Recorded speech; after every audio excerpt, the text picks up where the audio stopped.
My teaching philosophy is heavily influenced by the idea of a democratic setting. So, for creating a code of conduct, I couldn't write a list of rules and post it in my classroom because that's not how I want to teach. I want to be able to create the rules with the students. So, I created a co created code of conduct. For this code of conduct, I listed 7 steps that will help me kind of facilitate the conversation with my students. The first thing I will say when I created this list with my students is that this list we're creating will be in the principles and ideals of respect for each other and the items in the classroom. We're going to treat others with kindness and respect and be polite. Those are non-negotiables for me, and I feel like for every classroom.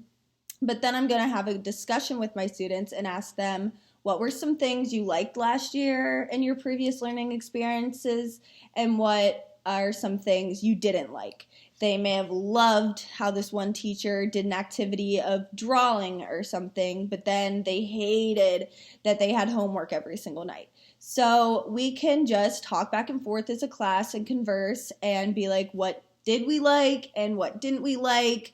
What do we want this classroom to look like? And then we can take all the ideas and have a meeting in small groups and then come back again as a class and make our code of conducts together. We can decide what we deem as a class as important, what we want to focus on, and what we can leave aside and come back to. I also added another part to this list where I want to be able to revisit the code of conduct. I don't want these rules to be set in stone forever and ever because we're just having a discussion at this point. I want to know, like, later on we might realize this rule doesn't really work for us and we can come back and refigure it out together.